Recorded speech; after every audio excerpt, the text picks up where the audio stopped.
today I'm really excited because I get to do one of my favorite things to do, and that's pitching a jig. In particular, the jig we're throwing is one of my favorites also, the Keitech Model 1 tungsten jig. Great jig. It's a small, compact presentation. We pair it up with a black packet chunk. It comes through weed and cover really easy, and bass just love this jig. It's amazing how well they hit this under all conditions. A little bit. We went over because there was some matted vegetation by the surface and a flow down right off this grass area we're fishing. And you never see that. You see that matted vegetation floating on the surface. It's just all this chopped up grass and people's trolling motors, the geese and the ducks eating it. My rod selection today was an Avid 7-foot medium heavy power fast action rod. I got 50-pound braided line on this, Suffix Braid. I'm using a Shimano Corrado reel that has a 7.0 to 1 gear ratio. I like a high speed reel too because if the fish comes running at the boat or they dart out of cover, you can burn down, catch up to them and set the hook. And that's what we're doing. So check it out. We're on the water right now. It's a little warm out.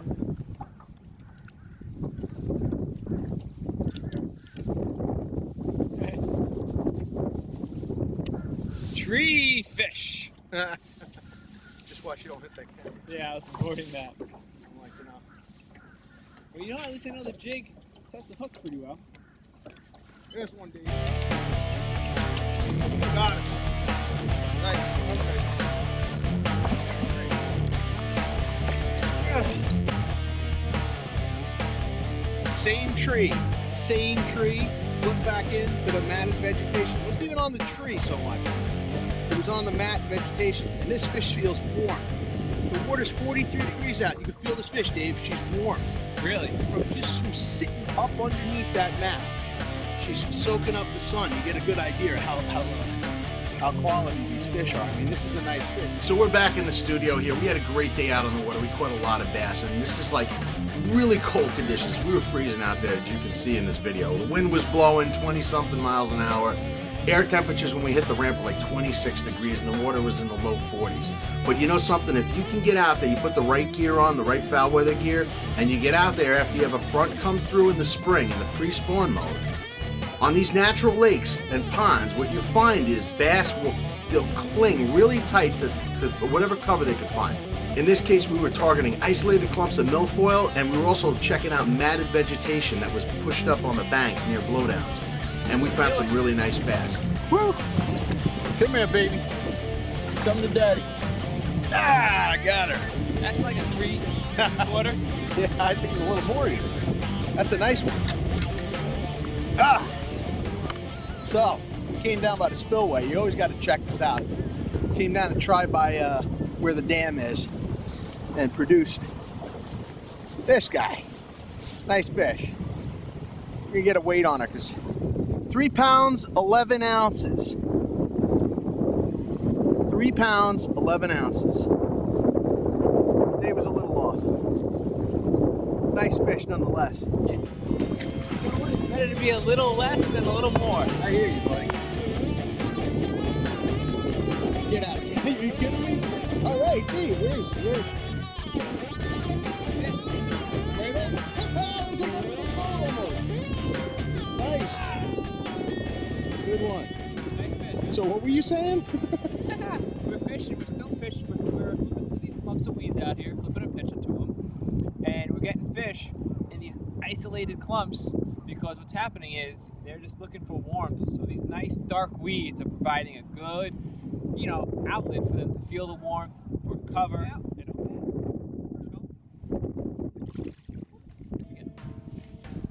And I'm not putting my hands in that water. It's too cold.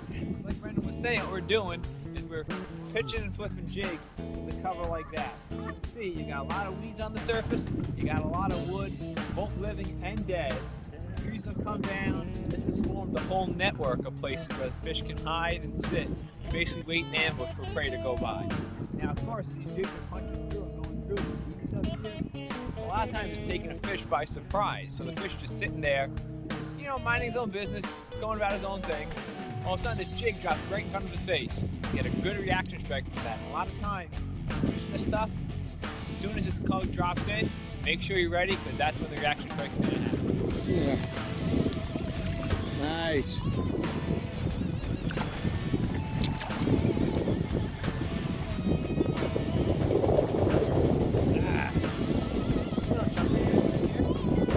on, Dave. Same spot, a little later in the day. Yep, he moved Just up reloaded. there. Another, it's a prime example right there.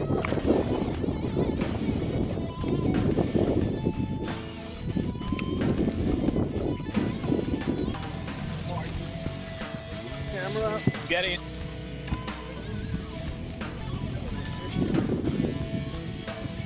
Woo!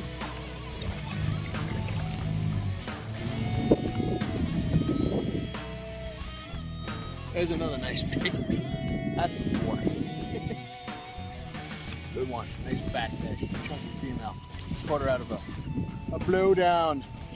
It's the middle of March right now. I think it's March 26th today. And it's cold out.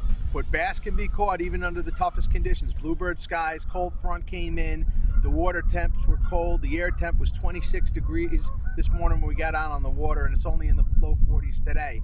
But we had a great day. We caught a lot of fish. So if you're thinking about waiting until after the season opens up in your area, I mean, obviously check your regulations and stuff.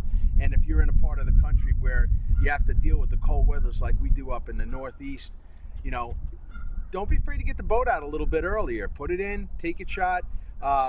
Focus on weed and wood and different pieces of cover that are going to provide the bass the ability to warm themselves up and start attacking food as it comes by, because you know these bluegills and crawfish and stuff get out and they start making their way around first, and the bass follow them right in. So it's not too early to be catching fish.